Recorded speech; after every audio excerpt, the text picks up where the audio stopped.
नमस्ते, आप सभी का स्वागत है मेरे इस चैनल में चिराग एस्ट्रोलॉजी। और हम बात कर रहे हैं शनि की, जो कि अभी कुंभ में आए हैं 29 अप्रैल को और 12 जुलाई 2022 तक, यानी कि 2.5 महीना वो रहेंगे वहाँ पर। और उनके इफ़ेक्ट्स क्या होंगे हर लग्न और राशि के हिसाब से, तो लग्न को ज़्यादा इंपॉर्टेंस देंगे हम, क्योंकि लग्न आपका बर्थ चार्ट है। अब यहाँ पर आपको ध्यान ये देना है कि कर्क लग्न में ये शनि किस स्थिति में है, क्या आपको इफ़ेक्ट करेंगे। तो कर्क लग्न के लिए हो क्या रहा है कि शनि जो है वो अष्टम भाव में आ चुके हैं, कुंडली के 8वें भाव में, जहाँ पर 11 नंबर लिखा है। और आपके शनि बहुत ही अ, अच्छे, मैं कहूँगा, क्योंकि ये ट्रांजिट की वजह से आपका ढैया का समय भी इसमें शुरू हुआ है। लेकिन ये ढैया, नॉर्मली ढैया 2.5 साल की होती है, लेकिन यहाँ शनि खुद 2.5 महीने के लिए ही आ रहा है, तो ये ढैया आपकी 2.5 महीने की होगी। और ये इसका जो बेस है वो अच्छा है आपके लिए, और इसीलिए लक्ष्मीदायक है। और ये सबसे बड़ी आपके लिए पहली खुशखबरी ये है कि शनि का ट्रांजिट आपके लिए बहुत अच्छा रहेगा। आर्थिक रूप से आपको बहुत सारे बेनिफिट होंगे, सडन होंगे। आपके रुके हुए पैसे हैं, रुपए हैं, वो सब वापस आएंगे आपको। अगर कहीं ऐसा लग रहा है कि भाई मेरे कुछ पैसे आने थे वो आए नहीं हैं, रुके हैं, या मुझे पता ही नहीं है कहीं से पैसे आएंगे, या कोई भी रीज़न हो, बट आपके लिए ये लक्ष्मीदायक है, शुभ है। शनि का ट्रांजिट, उसके बेस होते हैं, लोहे का होता है, चांदी का होता है, तो आपके लिए अच्छा है, चांदी का है। और यहाँ पर शनि जो है वो जिस स्थान में बैठे हैं, वो स्थान अष्टम भाव है, वो गुप्त धन का है, गुप्त विद्याओं का है। तो गुप्त धन यानी आपको जो नहीं पता है वो, तो सडनली आपको अपनी पेरेंटल प्रॉपर्टी में से, या कोई आपके नाम पे कोई प्रॉपर्टी कर दे, या ऐसा कुछ भी हो सकता है आपके नाम पे, और आपको बेनिफिट हो, आपको अचानक से लॉटरी लगे, या अचानक से आपको अननोइंगली, आप सडनली आपको कुछ बेनिफिट डेफिनेट कराएगा। यहाँ गुप्त धन, गुप्त विद्याएं हैं, गुप्त रोग भी है, अकल्ट है पूरा, मंत्र यंत्र तंत्र एस्ट्रोलॉजी, दूसरे भी बहुत सारे साइंस है। उसमें से जिसका जो ग्रह कुंडली में जैसे दूसरे ग्रह दशाएं होंगी, उस हिसाब से उस विषय में उनको बेनिफिट होगा। उसके डीप में जाने की आप कोशिश करेंगे, लेकिन ये समय आपके लिए ज़्यादा डीप में जाने का नहीं है। तो समझ के चलिएगा कि ये समय को सिर्फ ऑब्ज़र्व करना है, इसमें ज़्यादा डीप नहीं जाना है। बिना आपकी जानकारी के आप उसमें जंप करेंगे तो आपको मज़ा नहीं आएगा, प्रॉब्लम हो सकते हैं। यहाँ पर शनि जो है वो आपके लिए योग ये भी कर रहा है कि अगर आपको कोई गुप्त रोग है जो आपको नहीं पता है, वो आपके लिए गुप्त रोग है, तो वो आपको पता चलेगा। आपके लिए कोई अचानक से कोई बीमारी आपको पता चले तो डरना नहीं है, ये आपके लिए क्योर होगा, क्लैरिटी के लिए होगा कि भाई आपको ये तकलीफ है, इसका सॉल्यूशन करवाओ। उसके लिए आपको जो भी ट्रीटमेंट है वो लेनी चाहिए, विथ मोर देन 2-3 ओपिनियन। तो आप वो डर के नहीं, लेकिन उसको समझ के उसका ट्रीटमेंट करवा सकते हैं, तो आपके लिए बेटरमेंट के लिए होगा। शनि अब यहाँ से जो दृष्टियाँ कर रहा है वो बहुत इंपॉर्टेंट है। शनि की एक दृष्टि जो है वो तीसरी दृष्टि, जहाँ वो बैठते हैं वहाँ से, तो अष्टम भाव से तीसरी दृष्टि जो होगी वो होगी आपके कर्मस्थान पे। अब कर्मस्थान पे आपका राहु बैठा है, ठीक है, और मेष राशि है। तो कर्मस्थान पे शनि की दृष्टि का होना, और नीच दृष्टि, और राहु वहाँ बैठा है, तो और गुरु भाग्य में, भाग्येश पापकर्त्री में, जब तक शनि है, शनि जाएंगे तो पापकर्त्री खत्म हो जाएगा गुरु का। तो ये आपके लिए बहुत इम्पोर्टेंट है कि आप जो काम कर रहे हैं, जो आपका काम चल रहा है, उसमें आपको नया कोई एडवेंचर नहीं करना है, नया कोई साहस नहीं करना है, या नया कोई प्रोजेक्ट लेने की जल्दबाजी नहीं करनी है। आप जो समय सीमा में काम का कोई कमिटमेंट कर रहे हैं, अगर आपका बिजनेस है या आप प्रोजेक्ट कर रहे हैं जॉब में, आपको समय ज़्यादा लेके चलना चाहिए। इसमें थोड़े हर्डल्स आ सकते हैं, चाहे वो ज़रूरी नहीं कि हर्डल्स आए, तो वो फैमिली से भी आ सकते हैं। अब आप जॉब कर रहे हैं बट फैमिली में कुछ प्रॉब्लम हुआ तो वो काम आप नहीं कर पाएंगे, आपको छुट्टी लेनी पड़ सकती है, एक एग्जाम्पल है। तो उस तरह से बहुत सारी चीज़ों की वजह से, रीज़न कुछ भी बनेगा, हर्डल्स आएंगे। तो आपको प्रोजेक्ट के लिए, अगर आपको लगता है कि ये प्रोजेक्ट मैं 1 महीने में ख़त्म कर सकता हूँ, तो आपको ज़्यादा समय लेना है। आपको रख के नहीं चलना ये समय में दूसरों पे कि भाई ये काम हम 2-3 लोग हैं मिलके कर लेंगे। हो सकता है उनको प्रॉब्लम्स आए, वो आपका सपोर्ट पूरे रूप से नहीं कर पाए।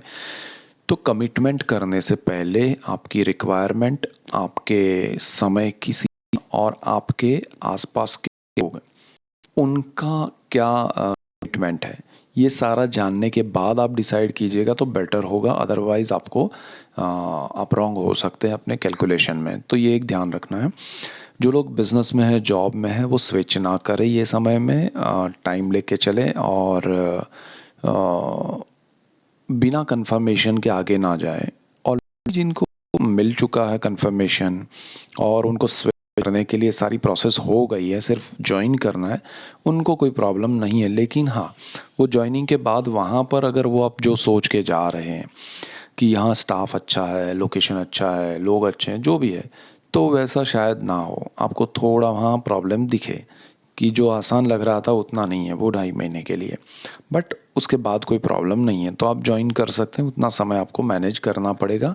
रिएक्ट मत कीजिएगा, ज़्यादा ओवर रिएक्ट ना हो, ध्यान रखना है। यहाँ से शनि जो है वो आपका बिल्कुल सामने सप्तम, जहाँ बैठते हैं वहाँ से बिल्कुल सामने हर ग्रह देखता है सप्तम भाव पे अपने से। तो यहाँ शनि जहाँ है वहाँ से वो आपके सेकंड हाउस को देखेगा, अष्टम भाव से बिल्कुल सामने, जहाँ पर 5 नंबर लिखा है, सिंह राशि है और आपकी कुंडली का दूसरा स्थान है। तो दूसरा स्थान है धन, कुटुंब और वाणी का, फैमिली, स्पीच एंड सेविंग्स। तो आपके लिए ये सारी चीज़ों में इफ़ेक्ट होगा। आपकी वाणी ऐसी ना हो जिसकी वजह से रिलेशन ख़राब हो, उसकी वजह से बिज़नेस ख़राब हो, उसकी वजह से जॉब में प्रॉब्लम आए। कर्मस्थान पर उसकी नीच दृष्टि है शनि की, और वाणी की वजह से जॉब नहीं जाए या बिज़नेस में कमी आए, ऐसा ना हो। फैमिली मेम्बर्स के साथ जुड़ा हुआ बिज़नेस है, पार्टनरशिप है, उन्हीं के साथ कभी कभी बिज़नेस भाइयों में होता है, कज़िन ब्रदर्स में होता है, तो उनके साथ भी आपका इंटरेक्शन प्रॉपर हो, लेकिन ज़्यादा ओवर रिएक्ट ना हो, को समझ के चलें और अवॉइड करना थोड़ा अच्छा रहेगा। और इसमें ये उभर के आएगी बाहर ये सारे प्रॉब्लम्स या जो भी चीज़ें हैं, तो उसको कम से कम या तो अवॉइड कर सकते हैं या फिर वो ब्रेक भी हो सकता है। तो फिर वो 2 नतीजे हैं, उसको मान के चलें। तो ये चीज़ है, फैमिली आपसे दूर हो सकती है या आप फैमिली से दूर हो सकते हैं। यानी कि आप कहीं बाहर जाना चाहते हैं तो हो सकता है आप जा सकते हैं, या फिर आपके जॉब में ऐसा हो कि आपको दूसरी जगह पर भेजा जाए और आपका जॉब अच्छा है, सिक्योर है, बट जगह अनकम्फर्ट है, और आप फैमिली से भी दूर जा रहे हैं और नई जगह है, वहाँ स्टाफ अच्छा नहीं है या जो भी है, तो उस वजह से आपको अनकम्फर्ट हो, ऐसा भी हो सकता है। ये सेकेंड हाउस और इसका इफ़ेक्ट ऐसा हो सकता है।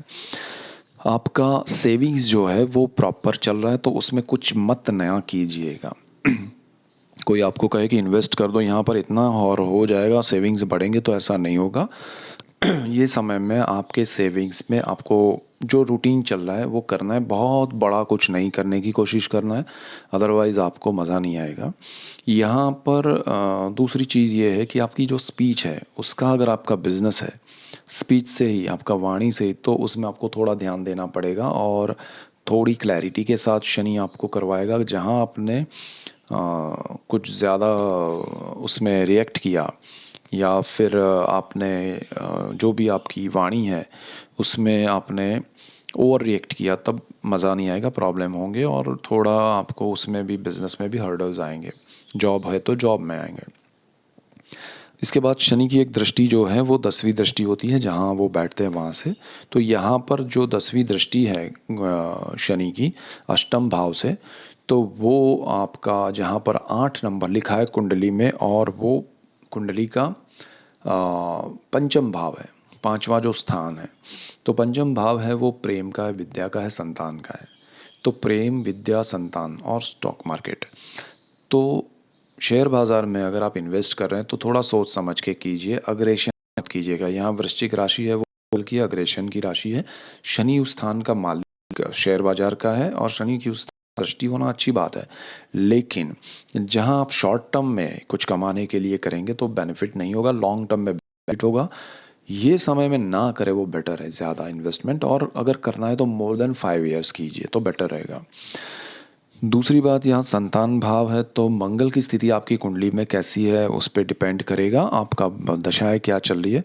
लेकिन अगर आप प्लानिंग कर रहे हैं फैमिली का तो थोड़ा उसमें डिस्टर्बेंस आ सकता है, तो थोड़ा डॉक्टर या जो भी आपके फैमिली डॉक्टर हो या रिलेट करते हुए जो भी हैं डॉक्टर की राय मशवरा लीजिएगा और फिर आप उसमें प्लानिंग कीजिएगा।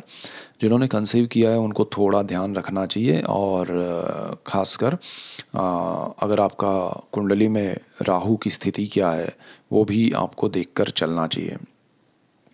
आपके पर्सनल चार्ट में अगर वो पंचम भाव में है राहु या फिर गुरु है तो थोड़ा ज़्यादा ध्यान देना चाहिए आपके बर्थ चार्ट में अगर ऐसी स्थिति है तो।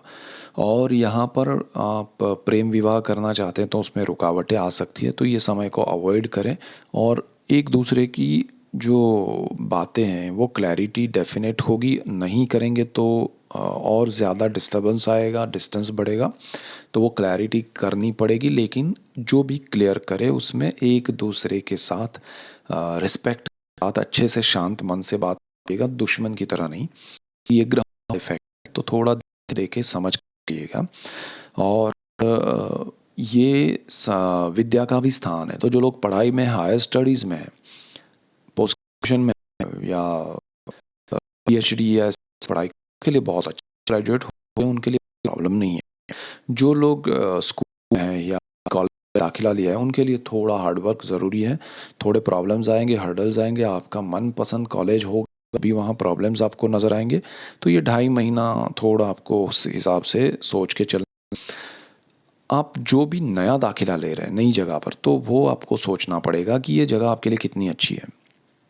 आपको सिर्फ बाहर से कोई विदेश पढ़ने जा रहा है या आप दूर से ही देख रहे हैं कि अरे बहुत अच्छा कैंपस है ये है, बट जो वहाँ का बंदा है जो वहाँ पढ़ चुका है या आपका कोई पहचान वाला है या उस शहर में जाके उस जगह पे जाके उसका रियल क्या इफ़ेक्ट है, वहाँ क्या माहौल है, वो सारा अगर प्रॉपर जान लेंगे तो बेटर होगा। अदरवाइज़ आपको पछतावा हो सकता है, आपको हो सकता है कि बाद में लगे कि अरे पहले आके गया होता, जानकारी ली होती तो अच्छा होता, तो ये थोड़ा आपको ध्यान रखना है, अदरवाइज़ आपको वो मज़ा नहीं आएगा।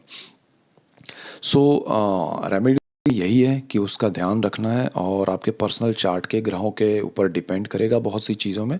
सो ये मेन पॉइंट्स है, हालांकि ये अच्छा है, शनि का ट्रांजिट आपके लिए ढैया अच्छा बेस बना रहा है, तो ये सारी चीज़ों में नेगेटिव होते हुए भी शनि का बेस अच्छा है, इसीलिए वो आपको पॉजिटिव रिजल्ट दे रहा है और आपको आर्थिक रूप से बेनिफिट भी कराएगा। सो ये मेन पॉइंट्स थे। That's it for today. Keep watching Chirag's astrology. Thank you for watching. God bless you and good bye.